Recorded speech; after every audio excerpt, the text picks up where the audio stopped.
안녕하세요. 사연을 부탁해입니다. 오늘의 사연을 소개하겠습니다. 어느 날 거래처와 회의를 끝내고 부장님이 불러서 갔더니 제게 물었습니다. 유정씨, 조금 전에 왔던 거래처 현수씨 말이야. 어떤 것 같아? 현수씨요? 글쎄요. 착실하고 일처리도 빠른 것 같습니다. 그렇지. 사람이 참 성실하고 일도 잘하고 거기다 예의도 발라서 뭐 하나 나무랄 데가 없어 보인다니까. 아, 네. 그래 보이긴 했습니다. 사실은 말이야. 현수 씨가 내 친구 아들이야. 라며 부장님이 제 눈치를 살피고 있었습니다. 그 말에 놀란 제가 선뜻 대답을 못한 채 머뭇거리고 있었어요. 놀랐지? 나도 웬만하면 말 안 하려고 했는데 아무리 봐도 현수가 유정 씨한테 마음이 있는 것 같아서 말이야. 저한테요? 부장님께서 잘못 보신 것 같은데요. 지금껏 일하면서 그런 느낌 받은 적 전혀 없거든요. 아니야. 내가 현수를 하루 이틀 본 것도 아니고 딱 보니 유정 씨한테 마음이 있어 보이길래 얼마 전에 현수한테 물어봤더니 맞다고 하더라니까. 그래서 말인데 우리 현수랑 밥 한번 먹어줄 수 있을까? 밥이요? 순간 너무나 놀란 채 부장님을 뚫어져라 바라보고 있었는데요. 부장님이 다급한 목소리로 물었어요. 혹시나 남자친구가 있었던 건가? 아닙니다. 그런 건 아닌데 아무래도 좀 불편할 것 같아서요. 라며 제가 돌려서 거절을 했지만 부장님이 다시 말을 꺼냈어요. 불편할 게 뭐가 있어. 그냥 밥 한번 먹자는 건데. 정 불편할 것 같으면 소개팅이라고 생각하지 말고 그냥 편하게 나가서 밥이나 같이 먹으면서 일 얘기한다고 생각하면 되잖아. 내가 다른 사람 같았으면 이런 부탁도 안 하는데 그동안 유정씨 지켜보니까 참 마음에 들어서 부탁하는 거야. 그럼 내가 현수한테 그렇게 전달해 놓을게. 부장님의 부탁을 거절할 수가 없어 하는 수 없이 알았다고 대답하고 나왔는데요. 그동안 부장님이 예쁘게 봐주신 걸 그 누구보다도 잘 알고 있었기에 감히 거절을 할 수가 없었습니다. 하지만 현수 씨는 제가 생각했던 이상형과는 거리가 먼 사람이었어요. 우선 눈매가 날카로운 것이 제일 거슬렸는데요. 그 눈매로 인해 첫인상이 많이 차가워 보일 수밖에 없었고 그 예리한 눈매에서 뭔가 이해 타산적인 눈빛이 보이기도 했습니다. 다만 첫 인상과는 다르게 현수 씨는 인사성도 바르고 일적으로 무언가를 요청하면 피드백이 빠르긴 했습니다. 그랬기에 소개를 받으라는 말이 딱히 와닿지는 않았어요. 부장님 말을 거절할 수가 없으니 대충 나가서 밥만 먹고 적당한 말로 거절을 해야겠구나 싶은 생각뿐이었으니까요. 그렇게 시간이 지나 현수 씨를 만나기로 한 날이 되었고 시청역 근처 호텔 레스토랑으로 향했습니다.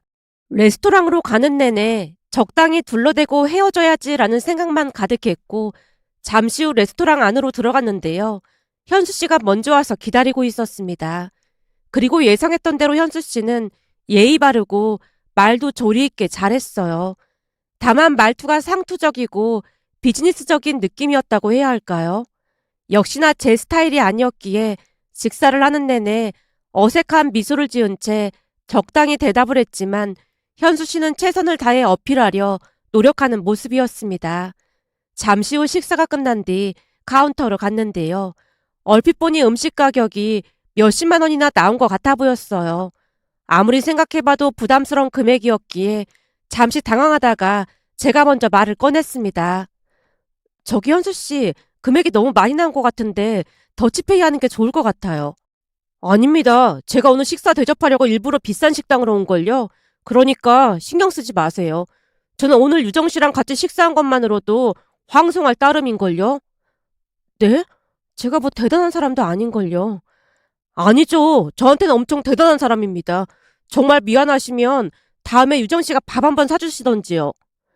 현수 씨는 영업을 하는 사람답게 역시나 말빨이 좋았습니다.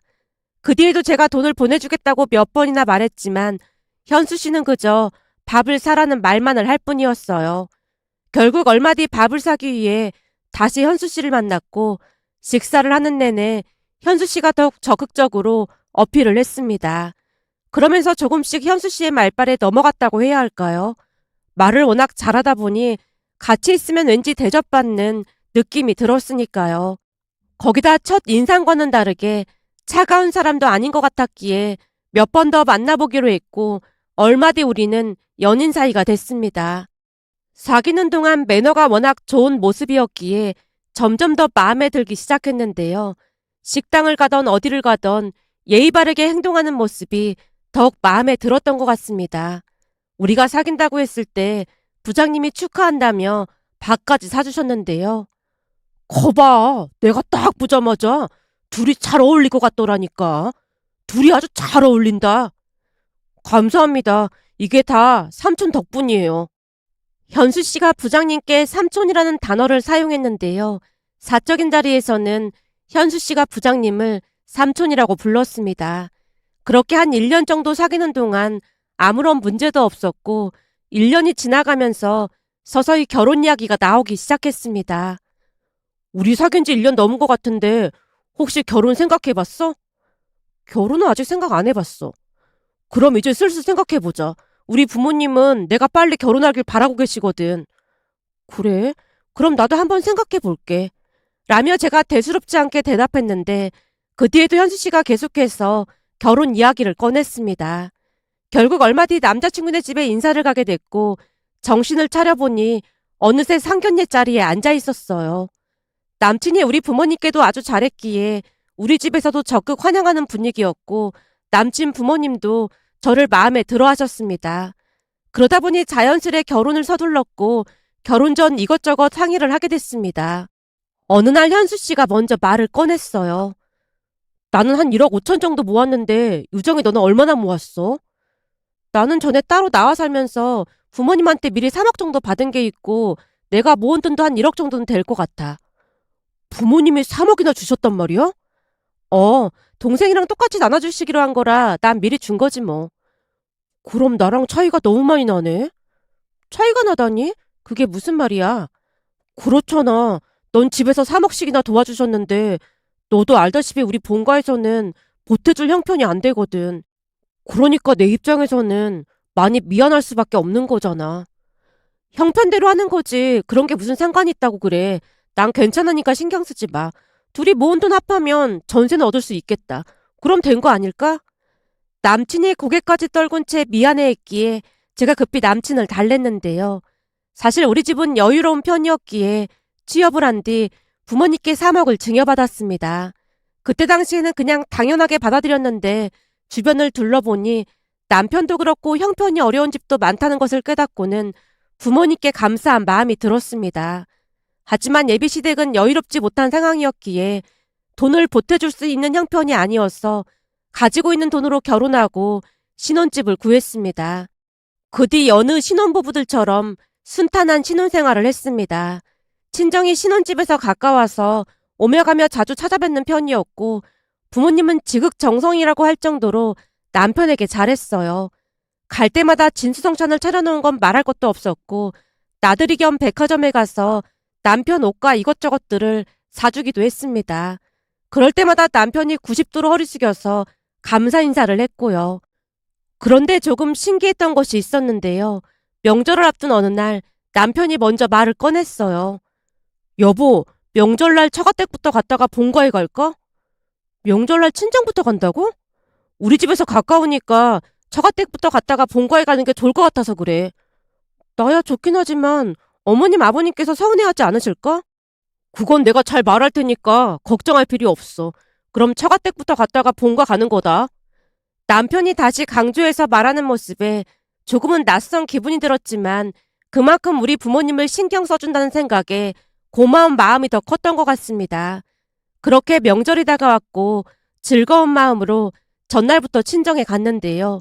그날 남편의 행동을 보면서 불쾌감을 감출 수가 없었습니다. 남편은 우리 부모님을 배려해서 친정에 먼저 간 게 아니었거든요. 다음날 차례를 지내고 역시나 부모님이 음식부터 이것저것들을 바리바리 싸줬고 시댁에 간다는 말에 아빠가 아끼고 아끼던 양주까지 꺼내서 주면서 말했어요.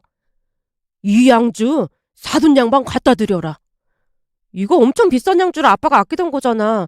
음식이랑 선물 세트도 잔뜩 챙겨줬는데 양주는 안 줘도 돼. 명절인데 처가부터 오는 사이가 몇이나 되겠어. 사돈 양반 두 분께도 고맙고 이서방한테도 고마워서 그러는 거니까 두 분께 잘 전해드려. 네, 장인어른, 말씀 받들겠습니다. 남편이 낼름 양주를 받아 챙겼어요. 양주를 받아 챙기면서 역시나 남편이 아부성 발언을 했고 아빠가 한바구음을 짓고 있었는데요. 순간 참을 수 없는 불쾌감으로 속이 부글거렸다고 해야 할까요? 그도 그럴 수밖에 없었던 것이 부모님이 시댁에 가지고 가라면서 트렁크가 꽉 찰 정도로 챙겨줬지만 남편은 그저 받아 챙기기 바쁠 뿐이었어요. 그렇게 부모님이 챙겨주신 것을 잔뜩 싣고 시댁으로 내려가던 중 제가 불만스레 말을 꺼냈습니다. 여보, 엄마 아빠가 당신 온다고 엄청 신경 쓰신 거 알고 있지? 당연히 알고 있지. 그럼 부모님한테 용돈이라도 좀 드리지 그랬어. 장인 장모님 돈도 많으신데 내가 드리는 돈이 성에 차기나 하시겠어? 그냥 안 드리는 게 나아. 그래도 명절인데 성의 표시 정도는 했어야지. 사실 당신 행동 때문에 좀 맘 상했어. 내 행동 때문이라니? 내가 이런 말까지 안 하려고 했는데 당신이 명절에 굳이 우리 집부터 가자고 한 이유가 뭔지 알 것 같거든. 그게 무슨 말이야? 우리 부모님이 음식이랑 선물 같은 거 잔뜩 싸주시니까 이거 받아가려고 그러는 거라는 생각까지 들었어. 아까도 굳이 양주까지 받을 이유는 없었잖아. 그리고 받았으면 나올 때 당신이 조금이라도 성의 표시는 해야 하는 게 맞는 거잖아. 어떻게든 그게 당신은 맨날 받기만 하고 우리 부모님께 용돈 한 번을 안 드릴 수가 있어. 내가 방금 전에도 말했지만 손이 부끄러워서 못 드린 것뿐이야. 그러니까 오해는 하지 말아줘. 라며 남편이 침울한 목소리로 대답을 하는 모습에 저도 더 이상 따져묻진 않았는데요. 그러면서 그냥 넘기고 지나갔던 제사 사건이 다시금 떠올랐습니다. 그 사건은 시어머님에게 전화가 걸려오면서 시작이 됐어요. 예, 곧 제사 지내야 하니까 다음 달 첫째 주 수요일 날 내려와라. 제사요? 결혼 후 첫 제사니까 와서 배워야지. 아, 네, 알겠습니다. 라며 제가 전화를 끊었는데요. 사실 친정에는 따로 제사가 없기도 했고 시어머님이 말한 날짜가 평일이라 조금 당황스러울 수밖에 없었습니다. 하지만 시어머님이 전화까지 해서 내려오라고 하는데 차마 거절을 할 수가 없어 남편과 상의를 했어요. 여보, 어머님이 제사 지내러 내려오라고 전화하셨더라고. 그래? 둘 다 회사 다니는 거 잘 알면서 왜 굳이 내려오라고 그래? 내가 엄마한테 전화해서 안 간다고 할까? 당신 불편할 거 아니야. 제사가 뭐라고 전화까지 해서 귀찮게 하는 거야. 내가 전화해서 한 소리 해야겠다. 남편이 휴대폰을 집어들고 전화를 하려고 하는 모습에 제가 급히 말렸습니다. 여보, 그냥 가자. 그럼 당신 힘들 거 아니야.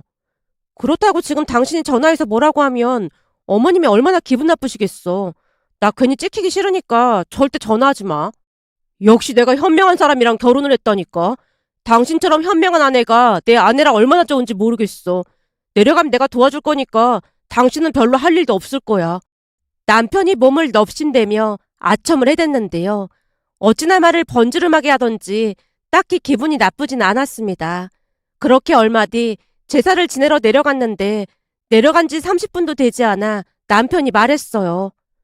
여보, 어떡하지? 아까 내려오면서 휴게소에서 고향 친구들한테 연락을 했거든? 근데 친구들이 다들 모인다고 난리도 아니더라고. 그래서 잠깐 나가봐야 할 것 같은데 미안해서 어쩌지? 내가 제사 음식 해야 한다고 말은 했는데 이 녀석들이 워낙 짓궂다 보니까 안 나오면 집으로 쳐들어온다고 하더라고. 어떡하지? 당신이 가지 말라고 하면 안 갈게. 남편이 안절부절 못한 채 묻는 모습에 차마 거절을 할 수가 없었습니다. 그럼 나가봐야지 별 수 없잖아. 얼른 다녀와. 정말? 역시 당신은 마음도 넓다니까. 근데 제사 음식이라고 해봐야 엄마가 다 알아서 할 거니까 당신은 뭐 할 것도 없을 거야. 대신 처갓댁 김장할 때 내가 가서 열심히 도울게. 남편 말을 고지고대로 믿고는 그날 최선을 다해서 제사 음식을 만들었습니다. 하지만 남편 말과는 다르게 시어머님이 작정을 하고 저를 부려먹었는데요. 얘, 나물을 그렇게 무치면 어떡하니? 넌 여지껏 나물도 한 번 안 무쳐봤니? 대체 시집 올 때 뭘 배운 거야? 앞으로 자주 내려와서 음식도 배우고 해라. 얘, 뭐 하고 있어? 전 뒤집어야지. 라며 시어머님이 쉴 새 없이 잔소리라는 바람에 넋이 나갈 정도였습니다. 워낙 정신이 없다 보니까 시계를 볼 틈도 없었는데요. 잠시 후 고개를 들어 벽시계를 봤더니 점심 먹을 때가 한참 지나 있었습니다. 그 모습에 제가 시어머님에게 물었어요. 어머님, 우리 점심은 안 먹어요?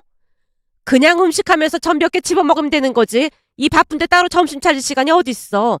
넌 그 정도 눈치도 없으면서 회사 생활을 어떻게 하는 거니? 바쁘니까 얼른 하기나 해. 그리고 손이 너무 느린 것 같은데 좀 서두를 수 없는 거니? 라며 시어머님이 불만스레 말을 했습니다.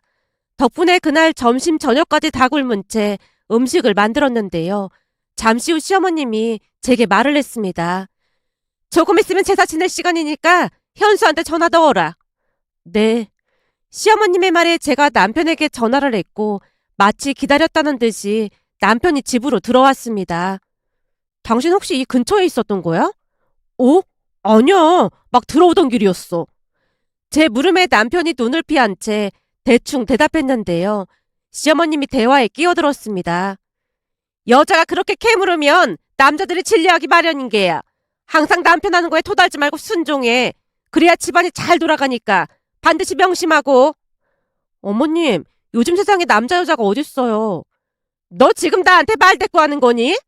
말대꾸가 아니라 부부가 서로 같이 배려를 해야 하는 게 맞는 거지. 여자만 잘한다고 집안이 잘 돌아간다는 건 좀 아닌 것 같아요. 한 사람만 참고 있는데 그게 어떻게 잘 돌아가는 거겠어요? 순간 시어머님 표정이 일그러졌고 한마디를 하려던 순간 남편이 먼저 말했습니다. 그렇지. 요즘 세상에 남자 여자가 어딨어. 그건 엄마가 잘못한 게 맞네. 여보, 오늘 고생 많았지? 내가 빨리 오려고 했는데 오랜만에 봤다고 다들 난리여서 올 수가 없었어. 다음부터는 안 그럴게. 라며 남편이 애교까지 부려대며 제게 사과를 했습니다. 그 모습에 더 이상 뭐라고 할 수가 없어 그냥 넘기고 말았어요. 하지만 남편이 일부러 저만 남겨두고 나갔다는 생각을 지울 수가 없었습니다. 시간이 지날수록 남편 말발에 놀아나고 있다는 확신이 들기 시작했으니까요. 그랬기에 명절날 시댁이 아닌 친정부터 간 것에 대한 의구심을 떨쳐버릴 수 없었습니다. 더군다나 시댁에 갔더니 마치 기다렸다는 듯이 시어머님이 물었어요. 오늘은 뭘 얼마나 가지고 온 거니? 혹시 한우도 있는 거니? 한우도 있는 것 같더라고. 차 트렁크를 열고는 시어머님과 남편이 시시덕거리는 모습에 의심이 아닌 확신이 들었다고 해야 할까요? 하지만 딱히 확인할 방법이 없었기에 그냥 모른 척하고 말았는데요. 그나마 다행이었던 것은 제삿날 제가 말대꾸를 한 뒤로는 더 이상 대놓고 일을 시키진 않았습니다. 잠시 후 한우를 구워서 다 같이 식사를 하던 중 남편이 말을 꺼냈어요. 이거 장인어른이 주신 건데 엄청 비싼 양주라고 하더라고. 아버지, 한 잔 봐주세요.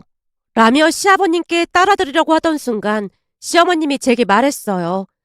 이런 건 며느리가 따라줘야 더 술맛이 나지 않겠니? 예, 네가 좀 따라줘봐라. 글쎄요. 저는 회사에서도 상사한테 술은 잘 안 따라주거든요. 아들이 따라드리는 게 더 술맛이 나지 않을까요? 제가 싸늘한 목소리로 말을 했는데요. 그날 시어머님의 의도가 왠지 모르게 불순하게 느껴졌거든요. 결국 제 표정이 싸늘하게 굳어있자 남편이 말을 꺼냈어요. 엄마, 요즘 그렇게 막 술 따르라고 하면 큰일 나. 남도 아니고 시아버지한테 따라주라는 건데 큰일 날 게 뭐가 있어. 그니까 그걸 왜 굳이 이 사람한테 따라주라고 강요를 하냔 말이야. 아버지, 제가 따라드릴게요. 남편이 술을 따라드렸고 신나서 양주를 마셨습니다. 물론 저는 입에도 대지 않았고요. 그렇게 명절을 보낸 뒤 집으로 올라왔고 얼마 뒤 엄마에게 전화가 걸려왔습니다. 11월 셋째 주 주말에 김장할까 하는데 올 수 있겠어? 저번에 이서방이 김장 때 꼭 부르라고 하기에 연락했어. 미리 시간 빼놓을게. 본인이 김장하겠다고 약속했으니까 참석하겠지 뭐. 라고 전화를 끊은 뒤 퇴근 후 집에 가서 남편에게 말을 꺼냈어요. 여보, 11월 셋째 주 주말에 김장한다고 하니까 알고 있어. 당신이 김장 도와준다고 했잖아. 당연하지. 내가 최선을 다해서 도와줄 테니까 아무 걱정하지 마. 남편이 큰 소리를 치는 모습에 문득 궁금한 생각이 들어 물었어요. 근데 시댁은 김장 따로 안 하셔? 전에부터 안 하셨던 거야? 그런 건 아닌데 두 분밖에 없기도 하고 별로 안 드신다고 안 하시는 것 같더라고. 그래? 암튼 김장 날짜 잊지 말고 있어. 라고 당부를 했고 남편이 크게 고개를 끄덕였습니다. 사실 그동안 말만 번지름하게 하고 뺀질거리기만 하던 남편이 고생을 했으면 하는 마음도 있었어요. 거기다 물론 제가 부모님께 용돈을 따로 챙겨드리긴 했지만 말로만 때우고만은 남편이 얄밉기도 했으니까요. 그렇게 시간이 지나 김장하는 날이 다가왔는데 김장 전날 남편이 난감하다는 표정으로 입을 뗐습니다. 여보, 내일이 김장이잖아. 근데 조금 전에 연락이 왔는데 고향 친구 아버지가 갑자기 돌아가셨다고 하더라고. 전에 많이 도와줬던 친구라 가봐야 할 것 같은데 미안해서 어쩌지? 가게 되면 주말 내내 있어야 할 것 같아서 말이야. 친구 아버지가 돌아가셨는데 빨리 가봐야지. 어쩔 수 없는 일이잖아. 김장 도와드리고 싶었는데 진짜 미안해. 혹시 당신이 오해할까봐 부고장 보여줄게. 라며 남편이 휴대폰으로 부고장까지 보여주고는 급히 내려갔습니다. 결국 친정 가족끼리 김장을 했는데요. 일요일 점심때쯤이 되자 남편이 친정으로 들어왔어요. 당신 오늘 밤까지 장례식장에 있는다고 하지 않았어? 그게 아무래도 김장이 걸려서 급하게 올라왔어. 장인 장모님, 늦게 찾아뵈서 죄송합니다.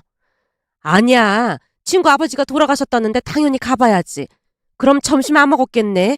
내가 얼른 수육이랑 준비할 테니까 잠깐 앉아있어. 엄마가 수육을 만들어서 김장 김치와 함께 상을 차렸는데요. 김치 맛을 보던 남편이 오장육부라도 꺼내줄 듯 온갖 아첨을 했습니다. 역시 장모님 김치는 예술입니다. 저는 지금껏 이렇게 맛있는 김치는 먹어본 적이 없어요. 이 정도 솜씨면 예술에 가까운데 인간 문화재로 등록돼야 하는 거 아닙니까? 아유, 너무 비행기 태우지 마. 아닙니다. 진짜 이 정도면 인간 문화재로 등록돼야 한다니까요. 장모님, 저 오늘 밥 좀 많이 먹어도 되는 거죠? 그럼 수육도 많고 하니까 많이 먹어. 역시나 엄마가 한박 웃음을 지었고 그 뒤에도 남편의 아첨은 끝날 줄을 몰랐습니다. 그러던 중 남편이 눈치를 보며 말을 꺼냈어요. 사실 저번에 장모님 김치 먹어보고 엄마가 맛있다고 엄청 칭찬했거든요.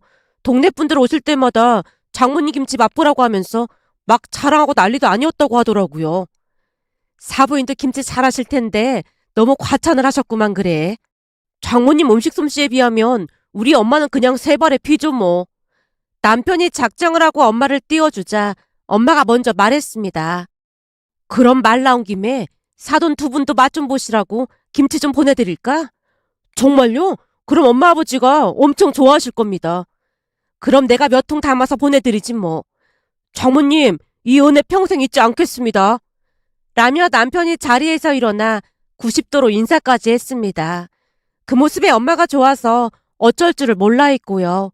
하지만 그날도 역시 남편은 입만 나불댈 뿐 김치와 반찬을 바리바리 챙겨서 후다닥 집으로 돌아왔는데요. 그런 남편의 모습을 보며 다시 한번 정이 떨어졌습니다.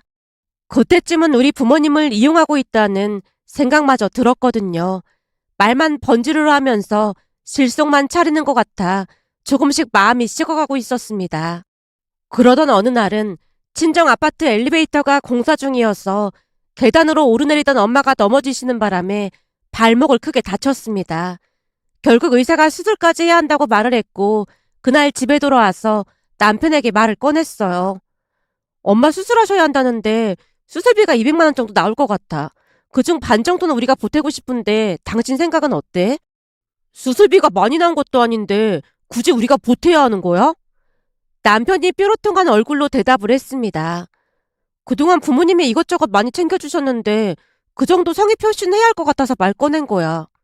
라며 제가 싸늘한 목소리로 대답을 했지만 남편이 입을 꾹 다문 채 대답을 피했습니다.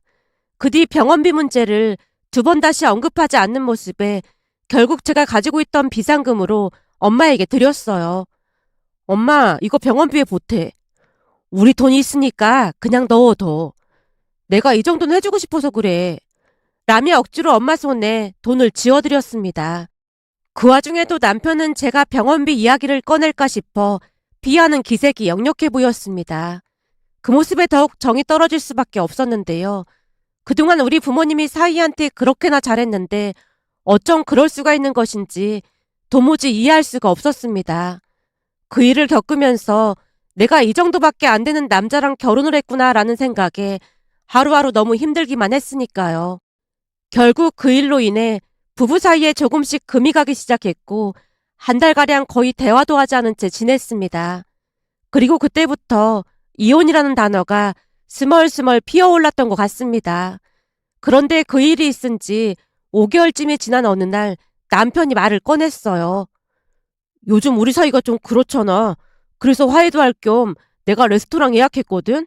내일 거기서 밥 먹으면서 서로 감정을 풀고 화해하자. 라며 설득하는 모습에 잠시나마 노력한다는 생각을 한 채 다음날 레스토랑으로 갔는데요. 남편이 먼저 제게 사과를 했습니다. 사실은 그동안 사는 게 힘들어서 돈 쓰는데 좀 인색했던 것 같아. 근데 생각해보니까 장모님 병원비 문제는 내가 너무 심했던 것 같아. 당신한테 진심으로 사과할게.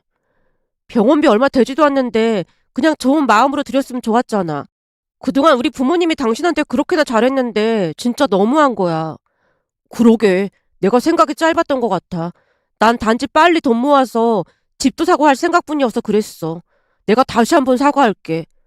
라며 남편이 진심을 다해 사과하는 모습에 저도 기분이 조금씩 풀어져 갔고 같이 와인까지 마시며 많은 대화를 나눴습니다. 그런데 역시나 남편은 딴 마음을 품고 있었는데요. 잠시 후 남편이 기가 막힌 말을 꺼냈거든요. 그때 장모님 병원비도 못 보태드리고 그러면서 불효를 했다는 생각이 들지 뭐야. 이제는 부모님께 효도하고 살기로 마음먹었어. 그래서 말인데 며칠 전에 엄마한테 전화가 걸려왔는데 당신도 알다시피 집이 너무 낡아서 리모델링을 해야 한다는데 2천만 원 정도가 필요하다고 하시더라고. 그 돈 보태드릴 거니까 그런 줄 알고 있어. 뭐? 2천만 원? 방금 전에도 얘기했지만 이제부터는 양가 부모님께 효도하면서 살 생각이거든. 효도를 핑계 삼아 남편이 아주 당당하게 말하고 있었습니다. 순간 뻔뻔한 남편의 모습에 소름마저 돋았는데요. 그런 제 마음을 아는지 모르는지 남편이 일방적인 통보를 하고 있었습니다. 그 순간 그동안 겨우 부여잡고 있던 이성의 끈이 끊어지고 말았고 남편에게 쏘아 붙였습니다. 당신 진짜 웃긴다. 우리 엄마 병원비 100만 원만 보태달라고 하니까 그건 아까워서 못 드려놓고는 시댁에 2천만 원을 드리겠다고? 그래서 내가 방금 다 설명했잖아. 그걸 계기로 앞으로는 반성하고 양가 부모님께 효도하고 살겠다고. 그래? 그럼 우리 부모님 집도 리모델링하게 돈 좀 보태드리자. 저가댁은 멀쩡한데 갑자기 무슨 리모델링이야. 억지 좀 부리지 마. 남편이 눈까지 부라리며 버럭했습니다. 뭐? 억지? 당신 지금 억지라고 했어? 그래, 당신 지금 그냥 억지 부리고 있는 거잖아. 이런 말 하기 좀 그런데 두 분 돌아가실 때까지 가지고 계신 돈 다 쓰지도 못할 텐데 굳이 우리가 도와드려야 할 이유를 난 잘 모르겠어. 남편이 미간을 잔뜩 찌푸리며 말했습니다. 결국 제가 조용히 자리에서 일어나며 말했어요. 당신 진짜 못돼 처먹은 인간이었구나. 내가 사람을 잘못 본 게 확실하네. 당신 속마음을 안 이상 난 더 이상 당신이랑 못 사니까 그만 이혼하자. 뭐? 이혼? 아무리 화가 난다고 해도 그렇지. 이혼이란 말 너무 쉽게 하는 거 아니야? 쉽게 한 거 아니야. 그동안 계속 참고 있었던 것 뿐이지. 소송 이혼해봐야 골치 아프니까 조용히 합의 이혼하자. 그래?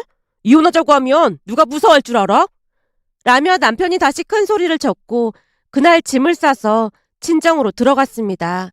그리고 저는 변호사를 통해서 이혼 준비를 해나갔습니다.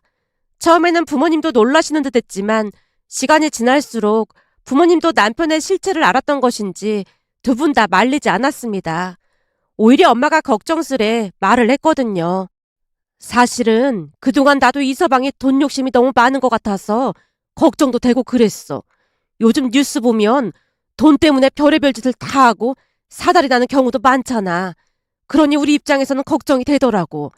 네 생각이 그러면 맞는 거니까 빨리 정리하도록 해.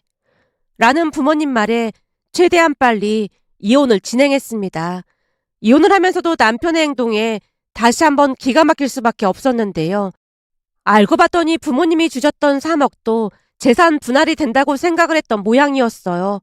하지만 그 3억은 일방의 투기 재산이라 분할 대상이 아니라고 했습니다. 그 3억이 재산 분할 대상이 아니라고 하자 전 남편 얼굴이 말이 아니었는데요. 말은 번지르하게 그렇게나 잘하더니만 알고 봤더니 허당 중에 허당이었더라고요. 결국 결혼 후에 둘이 모은 재산을 정확히 나눠서 깔끔하게 이혼을 했습니다. 그런데 이혼을 하고 얼마 뒤 남편이 전화를 해서는 또다시 기가 막힌 말을 꺼냈습니다. 저기, 당신도 이혼녀가 돼보니까 보통 힘든 게 아니지? 나도 당신 생각 알았으니까 그만하고 우리 다시 합치자. 뭔 말도 안 되는 소리를 짓거리고 있어. 왜? 내가 가지고 있던 사막이 분할 대상이 아니라고 하니까 생각이 바뀌었나 보네. 당신은 꼭 그렇게 내 진심을 왜곡하더라. 그러니까 내 말은 나도 잘못한 게 있지만 당신도 잘못한 게 있으니까 좋게 좋게 다시 합치자 그 말이야. 내 신변에 무슨 일이 생길지 알고 너같이 돈에 미친 인간이랑 다시 합치겠냐? 주제 파악 똑바로 하고 살아. 라며 전화를 차단했는데요. 그 뒤 집에까지 쫓아와서 눈물까지 쏟으며 부모님께 빌어댔다네요. 물론 부모님은 대화조차 거부한 채 바로 내쫓아버렸고요. 아마도 그동안 우리 부모님이 잘해줬기에 울며 불며 매달리면 다시 받아줄 것이라 생각을 했던 모양입니다. 결국 그 사건 이후 전 남편에게 더 이상 연락이 오지 않았습니다. 문득 며칠 전 부모님과 김장을 하면서 예전 일들이 주마등처럼 스쳐 지나갔는데요. 생각해보니 전 시댁에서 김장을 하지 않았던 이유가 친정 부모님이 해준 김치를 얻어먹으려 그랬다는 확신이 들면서 세상에 이런 사람들이 또 있을까 싶어 이렇게 글 남겨봅니다. 오늘의 사연은 여기까지였습니다. 즐겁게 보셨다면 구독, 좋아요 부탁드립니다. 고맙습니다.